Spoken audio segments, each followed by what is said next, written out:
So some conventions for navigation here. Let's say that you're a ship here and you're going to go on a certain course. The way that the course is determined is you look at a north-south line through your position, and then you spin in the clockwise position beginning at due north, and you spin around a certain number of degrees, and that'll tell you your course. For example, if that spin there were, say, 130 degrees, my course would be 130 degrees. Let's suppose I were here and I were to spin just 10 degrees. There would be a 10-degree course. Let's suppose I were here and I spun around 300 degrees. Then my course would be 300 degrees. So then due south, obviously, what would my course be for due south if I'm here? My course due south would be spinning around that north piece 180 degrees, so due south would be 180 degrees. So the other thing we're going to talk about is bearings. Bearings between, say, two positions, two boats, two people, whatever. So let's suppose we have up here at C, we have 110 degree course, and down here we know we have between the north angle and the line between C and D, we have a 70-degree angle. We want to talk about what's the bearing of C to D and what's the bearing from D to C. Well, the bearing from C to D is pretty easy. That simply is just 60 degrees, or sorry, 110 degrees. Now my bearing from D to C would be this one here. Again, because I'm going to measure that clockwise. So how am I going to find this angle here?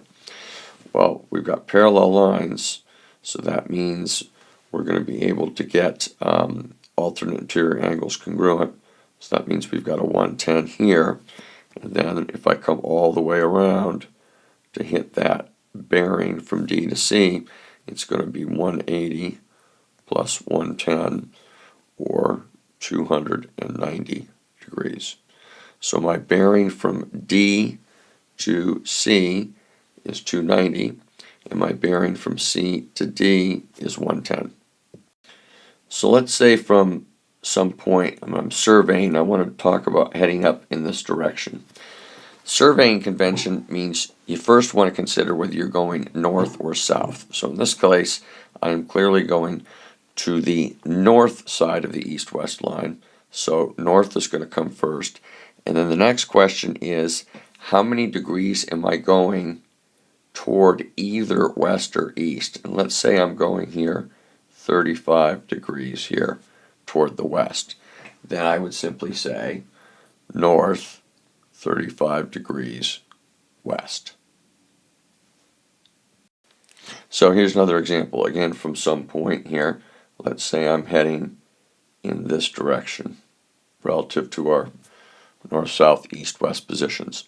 That angle, as I said, the first thing you're considering, are you generally heading north or south? And in this case, I'm heading south.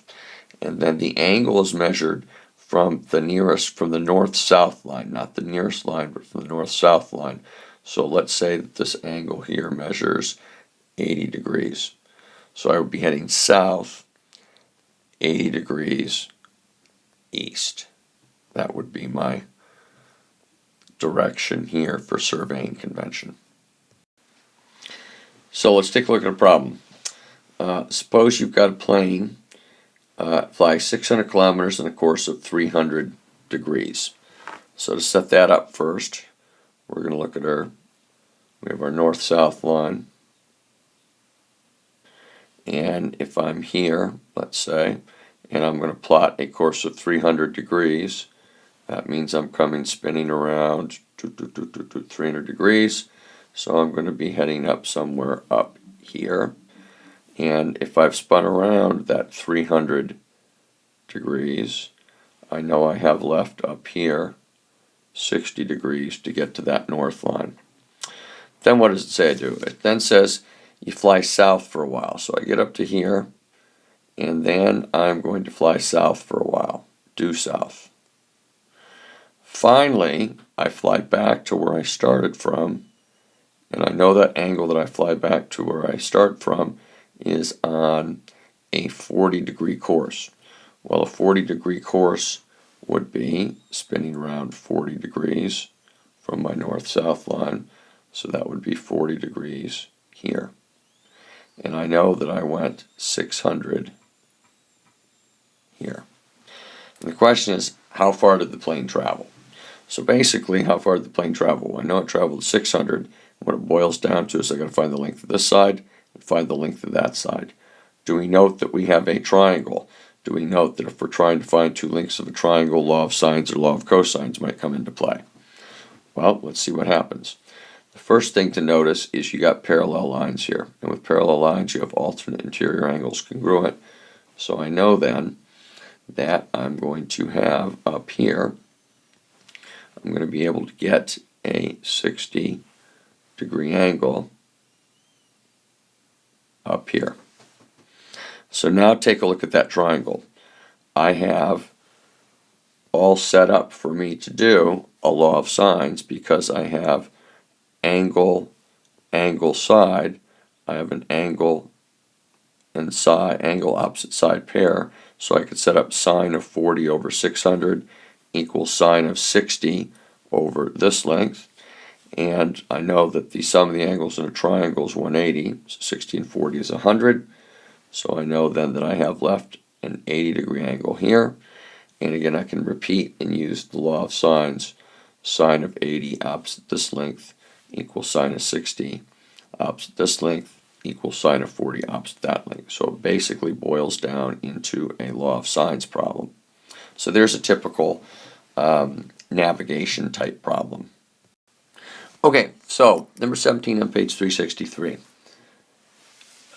It says we're going to start at the southeast corner of a cemetery here, and we're going to go 78 degrees south, 78 west. So if I draw this is my starting point, and I draw my north-south line, 78 degrees to the west means from that north-south line, I'm going to go 78 degrees over here, and 78 degrees right here. Here's my dotted line, and I'm heading 250 meters till I reach a granite post. At the granite post, it says that I'm going to head south 15 east. So again, I draw my north-south line.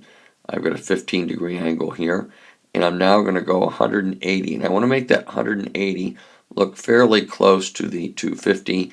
I want to make that 15-degree angle look like about a 15-degree angle. I then am heading down to Allard Road. At Allard Road, it says I head north 78 east. So I draw my north-south line, 78 degrees to the east. I head for a bit, and I'm not sure how far I'm going here. I might want to read ahead, and says I finally head north 30 east. So I know I'm going to be heading northeast from the end of wherever I'm going here. I'm heading northeast back to my starting point, and that's at a 30-degree angle with the north-south. So there's my setup, and note at each point I've drawn my little reference north-south lines to help me out, figure out my direction, and it's also going to help me to get angles. And the question for this problem is find the area of this figure. And the best way to find the area of this figure, which is a quadrilateral, would be to split it up into two triangles and use your idea that, because we don't know this, if I split up into two triangles, these don't look like, none of them look to be right triangles. But I do know I've got my area for my formula, that the area of a triangle is 1/2 side times sine of included angle.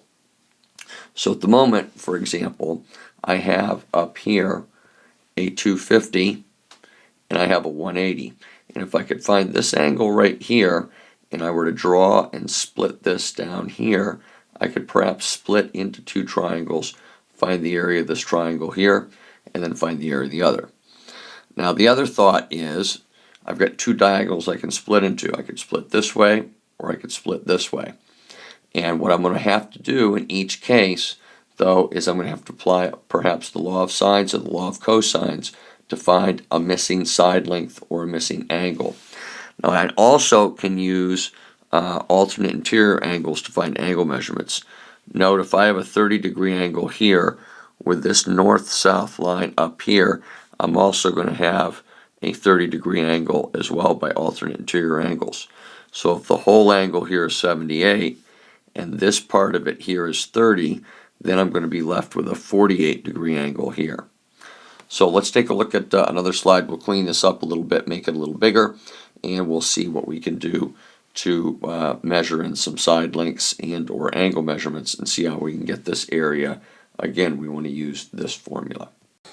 So if you look at your alternate interior angles and play around, know that the sum of angles in a quadrilateral is 360, you should be able to get to a point where you've got this figure set up. We have our quadrilateral. We divide it up. I've divided it up with this diagonal here because note that I've got right here the area of triangle 1 is going to be 1/2 180 times 250 times the sine of 87 degrees. So already I'm halfway there. What I've got to do next is find the area of triangle 2. And to find the area of triangle 2, obviously I don't have much information. I have a 132 degree angle, and that's all I've got. But note what I can do. In triangle 1, I've got side angle side, so I can use the law of cosines here to find the length of this side here, this side x. I also then would have in that first triangle, triangle 1, I would have angle and an opposite side length. I then could use, given an opposite side length here, I could find this angle in triangle 1 related to this side. Use the law of sines to find this angle using my law of sines here. Once I find this angle with the law of sines, I can subtract from 48 and get this angle over here. I could do then, I've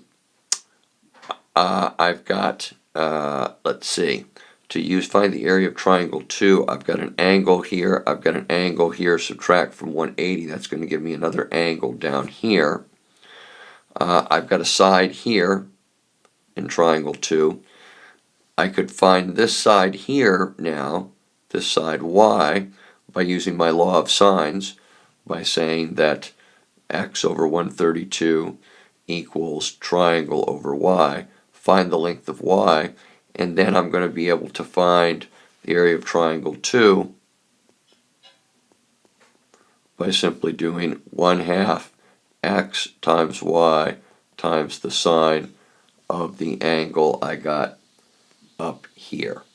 Now the key to these types of problems, and again I've just laid out an outline for you, is you've got to draw your figures large. You have to organize your work very carefully. You have to draw your north-south lines carefully. You have to look for alternate interior angles.